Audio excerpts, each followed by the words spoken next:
one shot at a time. Welcome back, ladies and gentlemen, to U.S. Open Week at the Enjoy the Walk Golf podcast. We are stoked to be bringing you guys live coverage inside the U.S. Open this week, from caddies to players to everything in between, from chatter inside and outside of Brookline, as we get ready for the U.S. Open at historic The Country Club, Brookline, Francis W. Metz, famous club that is home to our intro, our favorite movie of all time, Dante, the greatest game ever played. Hell yeah, best golf movie there is. Hands love down. It, man. Absolutely love it. But before we get into U.S. Open talk, we've got all kinds of stuff to talk about from this past week. There were shots fired all over golf world. There were the RBC Canadian Open was being held this week, where some of the top players in the world were competing to win, with Rory McIlroy, Tony Finau, and Justin Thomas coming down the stretch on a late afternoon on a Sunday. The LIV Golf put on its first full production online via YouTube, Facebook, and on their website, with obviously the names that have been dropped and more names that we can talk about here in a bit. We'll get into their coverage, what we think, what we liked, what we maybe want to see a little bit more of. And then just overall the golf world. The Curtis Cup was in our backyard at Marion. The ladies and versus the Europeans for the women's side of the game. And then as well, the women's mixed Scandinavian, men's and women's playing over in Europe, a awesome event, which had historic implications there this week as well. So all kinds of stuff going on this week. And Dante, I'll start by saying this, because we talked about this off air. With LIV Golf coming on the scene, we had an insane amount of golf to watch as a fan this week, right? And hey, so that's what we've always wanted. Yeah, I mean, I think that's kind of like what we agreed upon in regards to, the LIV versus the PGA and that whole debacle. And we, that can be a whole nother rabbit hole we can go down. But like you said, we had the DP World Tour with their mixed. We had the Curtis Cup over here at Marion, which is pretty much over the bridge for me, and a couple exits over. LIV Golf, and you had the PGA Tour. I mean, the fact that we had an opportunity to watch 4 separate tournaments across like the world, is just insane. Like, that's what we've been asking for. Like, we talk about growing the game. We talk about, what can there be more for golf? And as a viewer, like, you talk about golf more, everything in the headlines more towards the players, but let's take a step back and realize how great this is for a viewer, for us to be able to just, we love the sport. We want to watch golf, and it's not like you have to wait every week just for the PGA Tour. We had 3 other tours that we can literally watch from and just watch golf, because at the end of the day, that's as a podcast, as media personnel, as just a fan of golf that we just absolutely love, we had an opportunity to watch multiple different avenues of golf. Like, what more can you ask for? I think you remove us even, right, as like a media personality. You remove the idea of us covering golf day in and day out, and you just leave it with that last thing you said. As a fan, right, as a fan of the game, we are now getting the opportunity, and even through the mixed event, which we'll get into here in a little bit, seeing the golf world expand into more viewership, offering more world-class players the opportunity to play in front of more world-class viewers. And that's what we wanted. Now, with that being said, this competition all over the world is forcing the greater being entities to improve. And I think we saw that by what the PGA Tour's media did on a social media side of things this weekend. I think we saw it from a fan base at the RBC that was just out of this world electric. And we saw it in Rory McIlroy's comments. He even stated himself that he would not have had the amount of fire to go out there on a Sunday afternoon and go win if it wasn't because of what was going on in the golf world right now. So if you look at the grander scheme of things, I'm not saying that Greg Norman got Rory his 21st win and the LIV Golf Tour got Rory his 21st win, but I don't think he would have won the RBC Heritage if it wasn't for the little extra fire that all of this hoopla around the golf world was creating that forced him to really buckle down, grind, and go out there and win a tournament. Yeah, I agree. And another, like, on my insight too, and I know we talked about this behind the scenes, and I've been saying it, in the PGA Tour has just gotten stale. Obviously they're the biggest dogs on campus. They've kind of, I guess you could say, I wouldn't say they've gotten lazy, but they've gotten more complacent. And they're like, we're the PGA Tour. We're just, this has been working for years in and year out. And, it's finally coming, I think, to their realization that, like, maybe we actually have to change things up a bit. And honestly, I think, with this whole LIV versus PGA Tour thing, like you said, you saw this past weekend, and they did a lot of things differently for the fans' viewership. I mean, like you said, they had the social media going behind the scenes, and it just seemed, it was, watching a little bit of it, it was just more electric, which that's what we want to see. With this golf, as Bubba Watson can say and has said, it is boring, but there are ways to kind of amped it up a little bit. No, there really is. And I think, golf notoriously for the last however long, we've kind of lost count of how long we've wanted different coverage. And I think that's where we'll get into the LIV Golf and what we saw for their inaugural event, right? So we saw event that is only broadcast on YouTube, Facebook, and on their website via just online streaming. At one point on a Friday a Friday mid-morning, there were over 100,000 viewers watching this YouTube stream. Now, I don't know what the Facebook numbers looked like. I don't know what, just their website numbers looked like. But just alone, there were over 100K watching just on YouTube.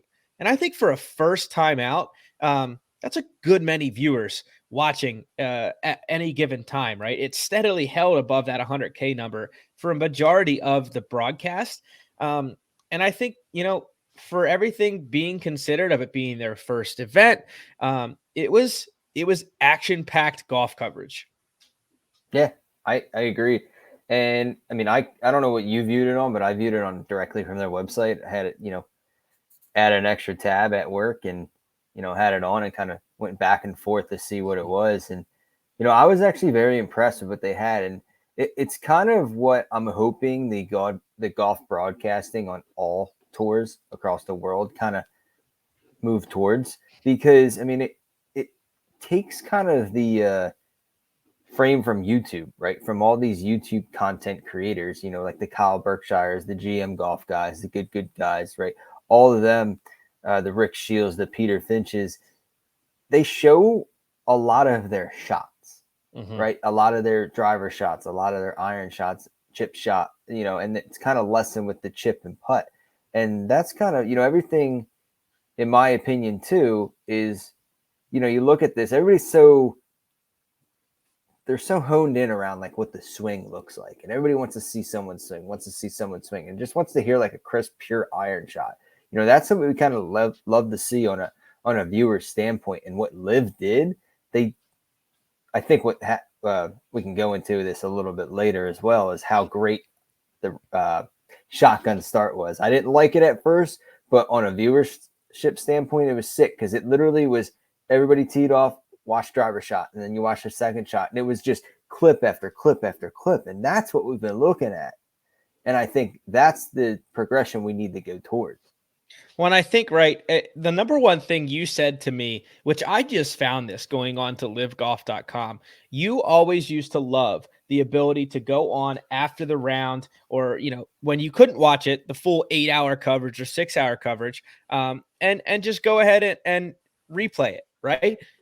LIV Golf not only has the first round, but the second round and the final round immediately up for watching on their website, which I think is incredible, right? When we talk about being able to access golf coverage and the easiest way possible, you can't go do this with NBC. You can't go do this with CBS. And usually you can barely find a PGA championship overview of every round and whatnot. So it's cool to see the accessibility of this LIV Golf. right at the fingertips, and you really don't have to look far to be able to watch a good bit of golf right at your fingertips. And that's the number one thing, just right out of the bat, that I loved of how easily accessible it was.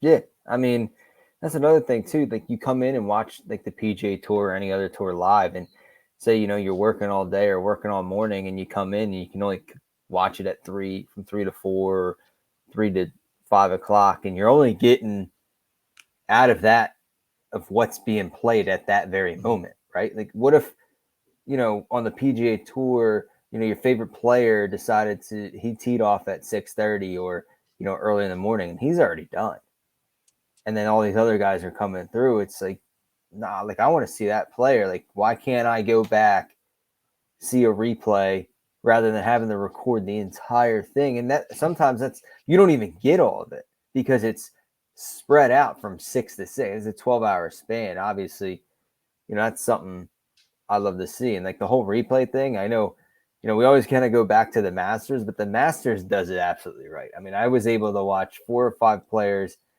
9 o'clock at night and just watch every single shot that they made. And that to me was, within maybe an hour, was able to watch a crap ton of golf that was played live during the day. And I know we always joke about it too, right? But the coverage was so much more than just seeing like 2 straight hours of putts and a couple That iron I can't shots. stand. We saw action from the minute it started. And like you said, I was not near as skeptical as you were about the shotgun start. I kind of saw the ability of it, but I think even I was impressed of how much golf was going, and then how much we got to see, the camera pan to the 12th hole. And then it's right in the back of your mind when all of a sudden 2 groups later, the guy you were just watching is on 12 again. And then they'll show 12 again, but they're back to 2.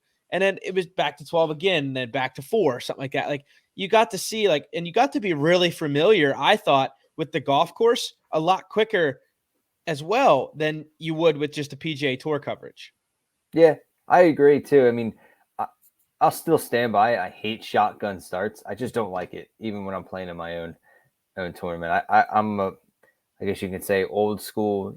I like the original tee times 1 and 10, but on a viewership standpoint, I thought it was amazing. Like you said, you're seeing holes that you probably normally wouldn't see on coverage. And the same thing, everybody's usually hitting their second shot, whether it's into a par 3 or it's a third or second shot into a par 4 or 5. It kind of almost flowed more like an arena sports game, where you watch the start and everybody finish, and you watch the finish, and you watch everything throughout, like a basketball, football, hockey game. I thought that was neat because at the end of the day, you knew who was leading, and on the third day, you knew who won immediately. You didn't have to wait 4 or 5 hours until that last guy came in and made his final putt on 18. For sure. Yeah. So, I mean, talking about like knowing who's leading and things like that, let's get into the style of leaderboard the LIV Golf used. What was your thoughts on that? They went with this, what did they call it? A Peloton or a pole leaderboard of some sorts. They took it from F1 racing is the way I understood it. Because of the team aspect, you were able to see the picture of the team alongside the names that were outlined. And if someone will make a birdie, you got to watch them kind of jump the leaderboard like a real time. What was your thoughts on that leaderboard really being up on the broadcast the entire time on the left-hand side? It was different. I'll be honest. It was kind of different. Not saying it was good or bad, but it was very colorful, and just kind of like going off of first thoughts. But what I did like about it was the fact that it kind of reminded me of NCAA. If you ever watch like the NCAAs on like the Golf Channel and whatnot, where they would put that up. And I thought the cool thing, it was the individual score, but they had their team next to it, and you can kind of see where everybody stood. I mean, I watched kind of very little just because of the time of day that it was, but now that you think about it, I might have to go back and watch the replay because I didn't really realize where if one guy made a birdie, it shifted them up immediately and put them in that place. I mean, that's kind of cool. It's keeping you up with the literally live updates and live scoring, so you kind of see where they stood. But It wasn't something I disliked, and it wasn't something that I said, "Oh my God, this is the greatest thing since sliced bread." But you know, it was different. It was new. Yeah, it definitely was new. Something that we've got to look out for as well is, how each of these players are drafted week to week. So, or tournament to tournament. So, since each event is made up of a different field, players are the teams will basically decide via the draft event each week if they have, the appointed captain get to select their 3 open team positions. So we'll get to see how many teams stay the same next time around, how many teams maybe differ next time around, and how that framework really works with new players coming That's to my next the event. question. You got new players coming into the event. How's that? Are they going to add more teams, or is it going to be, hey, we're going to have like college? I mean, you have a roster of 10, but only 5 start. I mean, and here's where I see it too, right? I think that's the way it should be. I think if you look at it from a perspective of Andy Ogletree, who just shot 24 over, maybe he doesn't start next time around. I don't know. Yeah, I mean, if you're bringing the team aspect into things, and then do you get really caught on the short end of the stick? And then if you don't start, do you get paid? Right? Like, you can't just start for having a name on the roster, right? You've actually got to play. So I don't know. It'll be interesting to see the next few weeks and what really goes down. Because, with new names really being brought to the forefront of the world, especially big names like Patrick Reed and Bryson DeChambeau, we've got buzz, and someone unfortunately has to be, I mean, just by the way the numbers work out, on the chopping block. Yeah, that's going to be interesting because, these guys are going over. It's more money. It's, you see kind of some of the position or, where these guys stand in regards with like the PGA based off of their careers, and nothing like politically or anything. It's like more where, look at the PGA Tour. It's getting younger, stronger, faster, and longer, right? Some of these guys' careers, they've been on the tour for upwards 15 plus years. They kind of know, it's not that I can't play good golf. It's just, I'm going up some of these guys that are swinging, 115, 100, in between 115, 120 miles an hour, even plus, getting ball speeds up to almost 200 miles an hour, playing these courses. How are you going to compete up against that? You know what I mean? It's more this bomb and gouge style. So, if I need to put food on the table for my family and I got to pay for everybody, and live this lifestyle that I live and pay, my caddy, my entire team, maybe it's a good jump for them.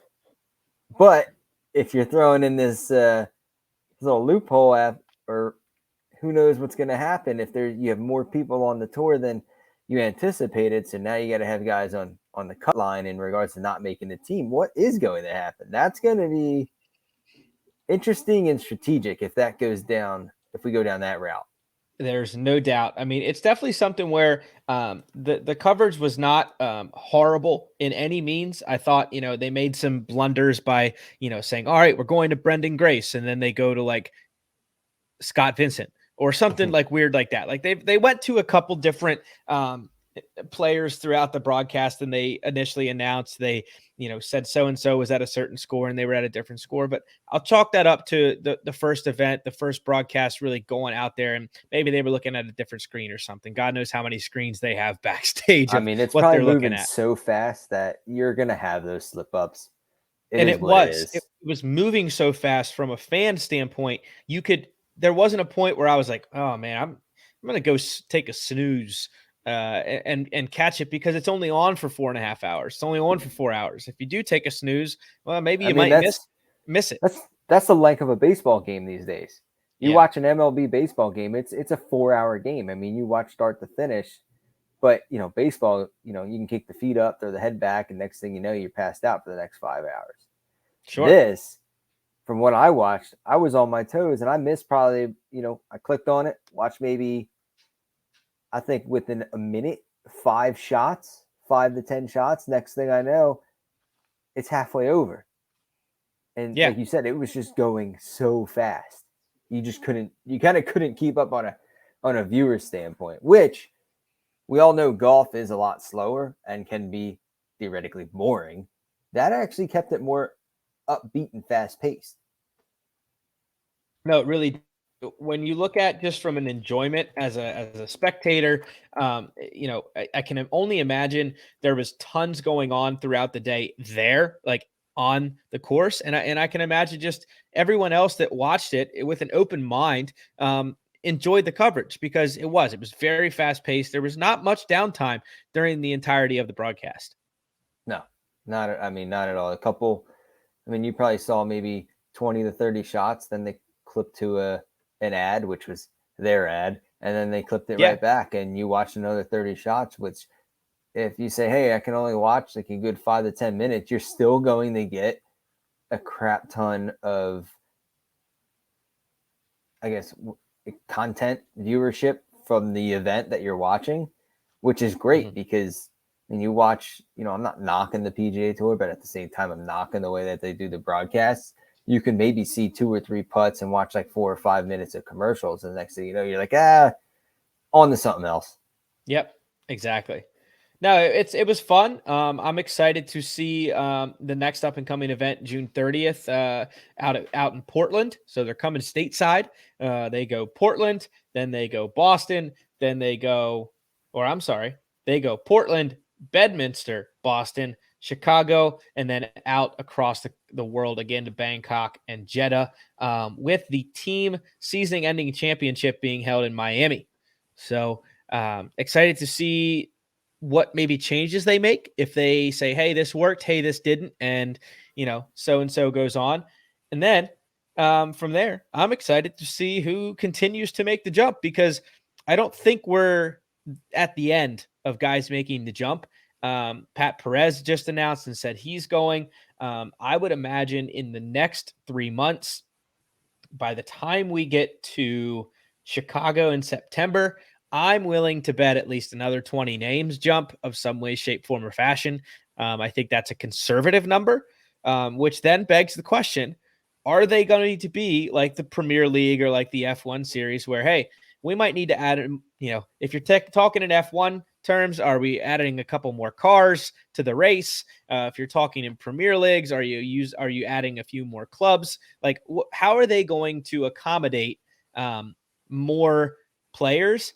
And does that all of a sudden become shotgun start's worst nightmare where you have 1A, 1B, 2A, 2B? Oh, jeez. And then think about that. Do we start creating issues of pace of play?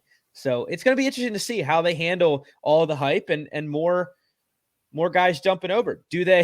Here's a wild scenario that I want to throw out at you. If LIV Golf gets big enough and they keep this, format of shotgun starts and teams, do we start seeing LIV Golf specifically go to 36-hole venues and they've got 2 18-hole shotguns going on at once? Do we see that happen? Is that a possibility?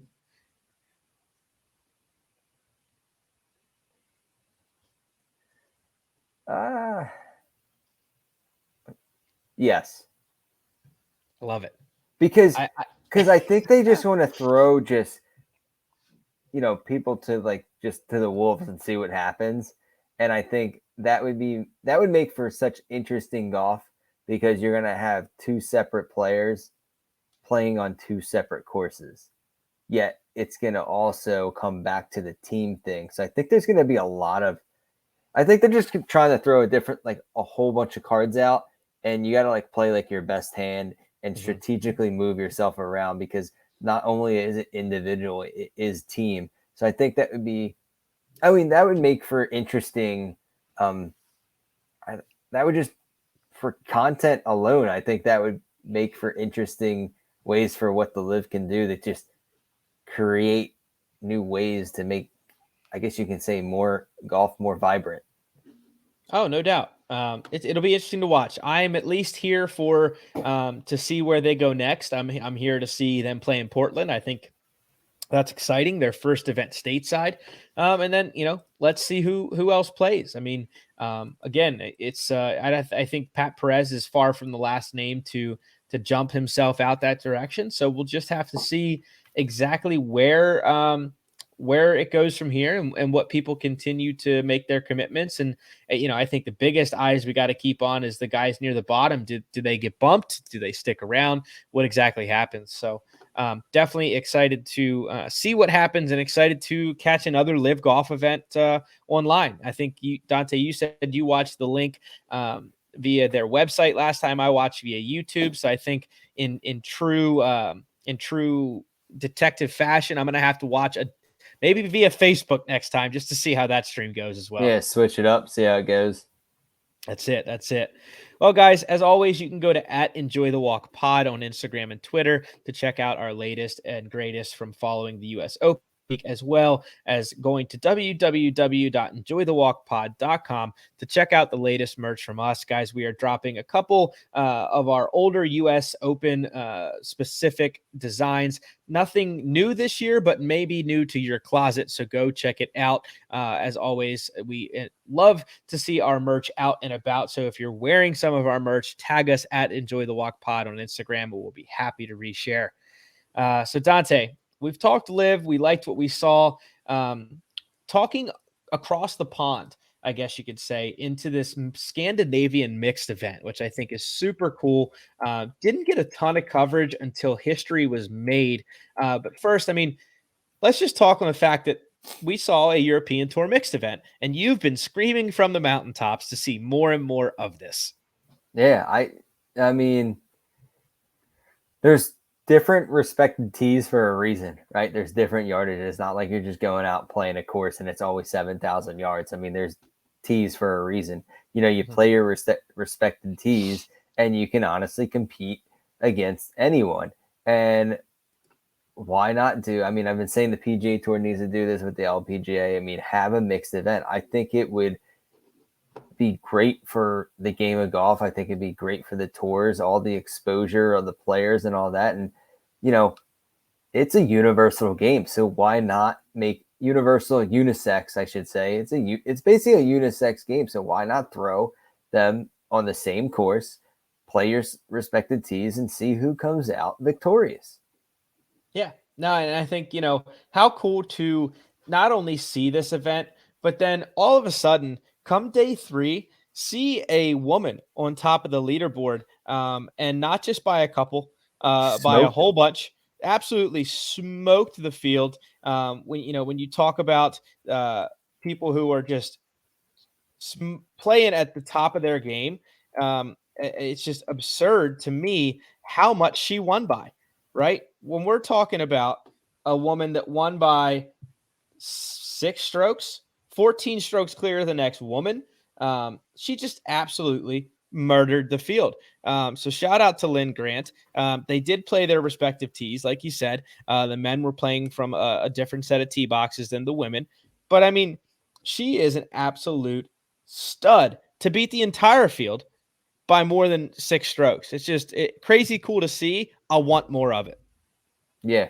And it's always interesting to see because you always have conversations, right? You watch the men and they just absolutely lash at the ball, right? It's like, hit it as far as I can. I don't care where it goes, and I'm just going to wedge it close and see if I can get up and down for birdie or par, right? And then you hear on the women's side of things how accurate they really are. And it's kind of interesting, like what, the game is it's the game of inches, but it's also the game of accuracy. But, who comes out victorious? Is it the bomb and gouge, or is it the ones that can stick it close and tap it in for birdie? But I love to see it. I just want more of that. I think you can create so many more great events and exposure for the game if you do more mixed events. And that's something I'm willing to see. And there's not much more else I can say about that. It's like, we just need more of it. Now, and actually, I stand corrected here. I'm looking at the leaderboard. She didn't just win by 6. She actually won by 9. She was 24 under. The second competitor that finished second place was at 15 under, Henrik Stenson. So just absolutely wild to see her damn near lap the field. Coming down the stretch, she just continued to make birdie after birdie after birdie. She is a, fresh pro. She just capped a season out, or a career out at Arizona State. So she is really a fresh onto the professional scene.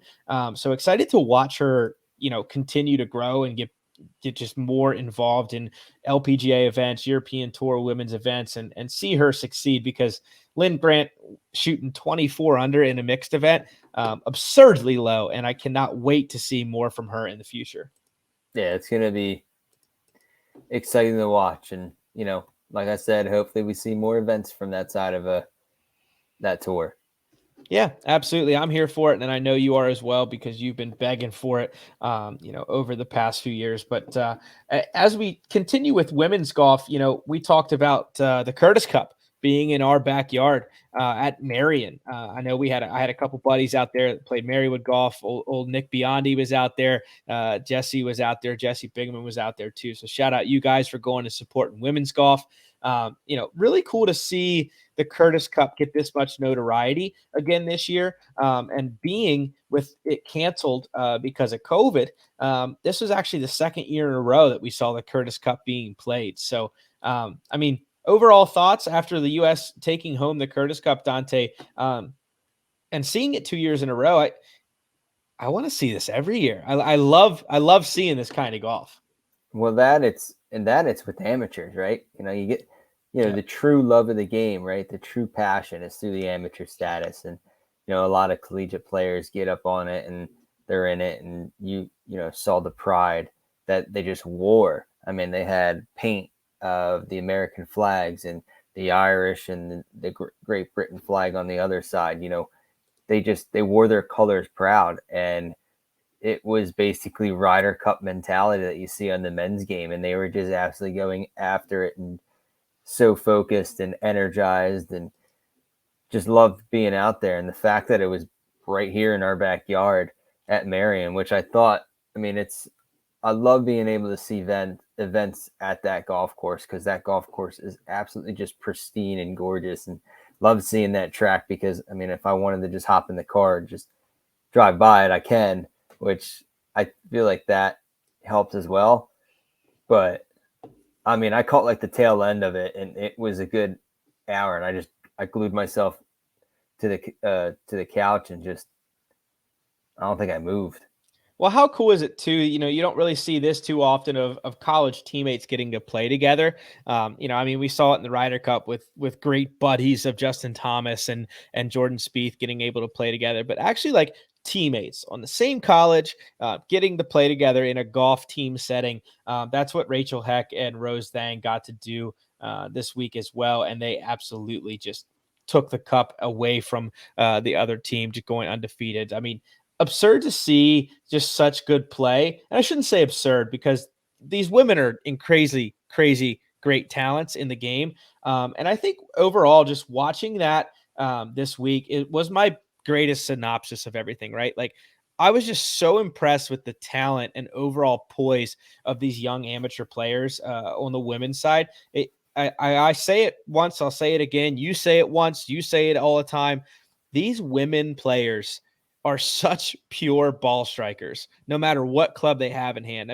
If you watch anything from the LPGA this week as well, Brooke Henderson won the tournament in a playoff with like a 3-wood to like 4 feet and knocked in the eagle putt. Dude, speaking of that, so there was the ShopRite. So it was down at Seaview, which again was in the other side of my backyard, because I'm right in the middle, right? Pause. We need to get better at going to things in our backyard. Yeah, we really should. This is actually kind of embarrassing that I didn't even go to either one.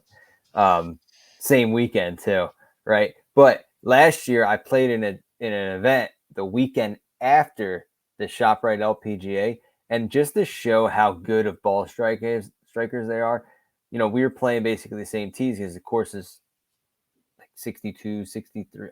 I don't even remember. We played all the way back, and you just saw, like, you get on the par threes and you see these divots, and you can just see where they had the tee and their divot. It was an absolute vertical. It was just like a little rectangle block of grass, of turf that took out. It was, because when you go out and play like your course, and you can see kind of, if your lie angle's off and you toe it, or you put heels first, and you can just see like these kind of crooked divots. These divots were just straight perfect rectangles, squares, or whatever coming off of the tournament. That just shows how good they are. Oh, it's clutch, man. It's so clutch. Again, just so excited to see all kinds of different golf this weekend. I think I understand the complexity of putting on different events, and we can't always see this much golf being played week in and week out. But as a golf fan, I kind of want to. I want this much golf going on week in and week out, and I want this much televised golf going on week in and week out, or at least accessible golf. And I think if you look at LIV Golf, and opinions aside, because we're not getting into them this podcast, opinions aside, it's more golf, it's accessible golf for everyone around the world. You don't need a direct TV, coverage. You don't need the NBC or CBS app. You don't need the ESPN Plus app. You don't need PGA Tour Live app. You don't need anything other than a computer, or even probably like a Roku or an Amazon Prime. You could probably find it that way via YouTube. So, you can watch it on your phone even. There's so many ways to watch it that I just love this much golf being televised, or accessible to the masses. Yeah. I mean, as a golf fan who loves to watch golf, what's worse than, there's nothing really worse than being overwhelmed with, oh crap, which tournament do I want to turn on right now? Right. I think it's a good problem to have. Oh, 100% a good problem to have. And I think if these tours kind of take, a look at what's going on, we're moving in the right direction when it comes to, providing the viewing experience to the fan base who aren't physically there at that specific tournament. For sure. No, man. I mean, as you look forward into this week's U.S. Open, it's going to be great coverage. The USGA always does a great job of, I feel like, getting a lot of coverage onto their event as well, with multiple streaming platforms on their app, which is free online. So, excited to get into U.S. Open week as well. We've got a lot of good interviews, guys, coming up the rest of this week. You can catch it on our Facebook page. So if you don't follow that, go follow that. Enjoy the Walk Off podcast on Facebook. Follow us on YouTube as well, as we'll be going live with some interviews from folks inside the ropes, where we go live with Korn Ferry Tour stud, only player to make 9 out of 9 cuts to begin the season in 2020, Eric Barnes. We also go live with, or are going live with, Brandon Matthews, his caddy, Colton Heisey. We've had him on the podcast a few times. So we start to dissect the golf course. We get into what the golf course looks like. We get into course setup, what can and can't happen from the face of Brandon Matthews. What will he be hitting? Will he even bring the big dog to Brookline? How many times will he hit it? So we talk about all of that with Colton Heisey. We'll get into that live on our Facebook and YouTube pages. So guys, go follow it at Enjoy the Walk Pod on Instagram and Twitter, and Enjoy the Walk Golf Podcast on YouTube. As always, guys, you can find all of these links and more, including our latest merch, at www.enjoythewalkpod.com. So Dante, before we get into the U.S. Open, obviously Brandon Matthews being that hometown hero from Scranton, Pennsylvania, or I should say just outside of Scranton, Pennsylvania, Ben Griffin and Brandon Matthews got their tour cards from the Korn Ferry Tour. Brandon Matthews finishing in the top 26 this week at the BMW Pro-Am. He's got his tour card, man. We're going to see him full-time out on tour next year. That is an exciting announcement that we are so happy for Brandon Matthews. Could not have happened to a better individual. No, Northeastern PA, we got the Philly sector, we got Gap rooting for him. It's our two homes, and I'm, pulling for him, hoping he does extremely well, gets some W's out there, and, is constantly in the limelight. So, good luck to him. Congrats, and like you said, can't wait to follow him along his journey. Yeah, it's been a long time coming. I remember him dealing with some serious back injuries and wrist injuries, and to see him really just grind and pull through and go back to the Latin America Tour, start there, get the Order of Merit on the Latin America Tour, and then all of a sudden, be bumped up to the Korn Ferry Tour, play there for 2 years, and then boom, start this year out on just a tear, get a win, kind of go through a couple events in the top 20, and then get another win, and then just really play himself through to get that tour card. So super stoked to not only see him at the U.S. Open this week, but also seeing him next year at the PGA Tour. Funny comment, I thought, just really describes Brandon Matthews' mentality. He said, yes, the tour card is great and having that secured is awesome, but everyone knows we're out here playing for the top spot. We know what that gets you. So obviously, the benefits of being number one on the Korn Ferry Tour money list at the end of the year has far more benefits than simply finishing second through 25. So he's sitting 5 right now and gunning for that top spot. Right behind him, like we said, guys who we're going to be live with later in the week from Brookline, Eric Barnes sitting 2 spots behind Brandon Matthews in the Korn Ferry Tour money list. So excited to just see where this all pans out for the Korn Ferry Tour the rest of this season. But excited to see Brookline, man. If anyone knows our favorite, movie, Dante, we talked about it at the beginning of the podcast. It's the intro to our show. The Greatest Game Ever Played is just an absolute, I think, classic, instant classic when you talk about Francis Ouimet and the true story of him winning the U.S. Open as an amateur. We're going to pop on the screen, guys, here for anyone watching on YouTube. The actual tailor-made, I would say, what do you say? Commemorative bag, Dante, for Francis Ouimet's win. They put all kinds of Boston culture into this. They've got Boston brewery culture, Francis Ouimet's house number. They've got some Patriot uniform, kind of an ode back to Paul Revere's outfit is what they're saying. So all kinds of American theme in this tailor-made bag. They've got Chestnut Hill, Massachusetts on the bottom of it, the Freedom Trail bricks around the base.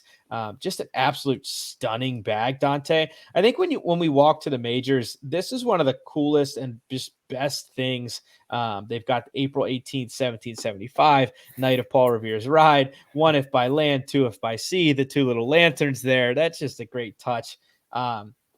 I love this bag, dude. And I think this is one of the best things that I think we're seeing post-COVID that maybe we didn't see a whole lot during COVID and the majors because there wasn't that many fans. I don't know. But I don't feel like we saw the bag homages that we're seeing again this year out of the majors. They've been doing it for quite some time, but I think you're right. They're not really spotlighting it, or they're spotlighting it more now than before. And hats off to the tailor-made graphic design team, and whoever decided to come with this creation was just absolutely, this is definitely by far the best one I've seen.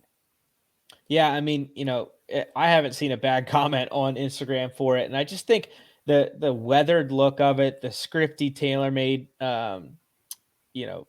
fonts, the stars inside the pockets. If you're a TaylorMade guy and you qualified for the U.S. Open this year, this thing's going up on a shelf, I think, for the rest of your career and then some. The great grandkids are getting this bag for many years to come. Definitely, that's. I want one. I want one as well. Maybe we'll qualify next year, Dante. Just maybe. Yeah, I have some handicap strokes to drop, so. Might be a few years. I don't know. Maybe you might have a shot here, but who knows? You never know. Maybe in a deep dark dream of mine. But yeah, man. Getting into Brookline this week, and obviously we'll talk about it more on the lives with some of the folks that we have on this week. I'm just excited to see this golf course. When you talk about a golf course that in 1913 provided one of the most incredible moments of the game with Francis Ouimet's U.S. Open win over Harry Vardon and Ted Ray. From what I'm reading, a lot of these guys are saying, from a critic standpoint, that it's really the same golf course. It says everything old is new again. The same outlook is there, just with added yardage. So it seems like a majority of the bones that kept this course together when Francis Ouimet played it in 1913 is still existent at this golf club, which I think is truly special. Yeah. For a course to be like that old and to kind of keep its same shape for that many years is pretty remarkable to do. And I think that's probably one of the biggest reasons that I'm so excited to watch this year's U.S. Open is just that sole fact of Francis Ouimet, the greatest game ever played, and the Brookline and the Country Club. Yeah, and I think what's really neat as well is it speaks of 1963 and 1988, the other times Brookline or the Country Club has hosted the U.S. Open. Players actually skipped the par three, number 11, which is 131 yards, in favor of playing the course in a different outlay. This year, they're bringing it back. They said, let's face it, it's a wedge for most of these guys, but 131 yard shot defined by four bunkers and a front brook, as they call it, which was a creek for us Northeasterners, south of the Paul Revere line of Maine and Rhode Island, is pretty neat. I mean, to have a 131-yard hole is going to be interesting for these guys. I think it's going to bring an element of all of a sudden they just have a wedge. And if they miss, it's incredibly penal. I mean, I'm going to share the screen again here, guys, on our YouTube. So if you aren't watching that, go check it out. When you look at this hole, right? I mean, if you miss the screen and as thick as the rough's going to be, you're going to have a hard time getting it up and down, and especially from these greenside bunkers with everything sloping away from you. It's a tricky golf hole. It's a very tricky golf hole if you don't hit the green. So interested to see that. As you look at the layout of this course, it's very old fashioned. It's very tight. You've got it pretty much surrounding the old original parking lot. So it's just a very tight golf course. And to me, it just screams old country club, just outside of a city. I mean, that's exactly what we're dealing with. And I'm excited to see it. A reason it's called the Country Club. Yes. Very vintage. Other things that I just think I'm excited to see here from Brookline this week as you look at the setup and everything surrounding it is just the way the golf course will play from a tee-ball standpoint, I think is going to be very interesting. I think as you look at some of the courses we've had in the past that, maybe force guys at Winged Foot or something like that to just bomb and gouge kind of deal, like what happened when Bryson won. I think this course is going to completely deter that style of play, and I think it's going to really force guys to bring their A game off the tee. And if you don't hit fairways, or even if you do hit fairways, it's going to be, well, what side of the fairway did they hit? I've seen a lot of videos already coming up where if you hit the left side of the fairway, you're fine. But if you miss it just right of center, it's going to hit a mound and bound into the water. So very old style club, lots of water. This brooks that cross here and there, they create a lot of issues across a lot of these holes from a driving perspective. So I think you're going to find a lot of water balls coming into play this week at Brookline. Yeah, I'm excited. I know, saying guys aren't really going to be pulling driver off the tee. I like that style of play. I like pulling woods, hybrids, even irons off the tee. And it'd be exciting to see, they have to position themselves very well off the tee. So I wonder how much these guys are going to try and work the ball. And that's kind of, one of my, observations when it comes to the way the game's being played these days. Everything's maxed out. The ball's too straight. Let's see and try and watch a guy where a ball's designed to go straight and see how much they can work it. I think that is going to be great. And I'm excited to see mainly how these guys do play it off the tee. And if they're trying, maybe if I need to get myself in a certain spot on the fairway, I need to hook it. Is it going to hook? I don't know. We'll see.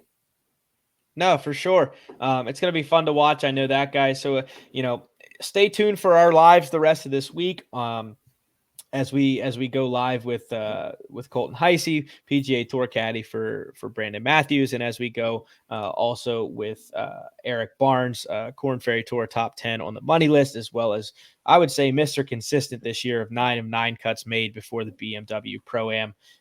So excited to go live with those guys and just give you inside access into the U.S. Open at Brookline. And as always, guys, you can go to www.enjoythewalkpod.com to subscribe to all of our media links on the top right corner of our webpage. So that's it from us this week, guys. Enjoy the U.S. Open.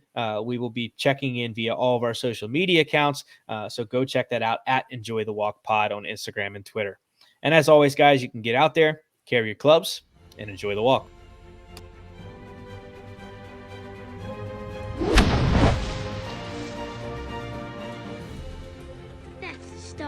One shot at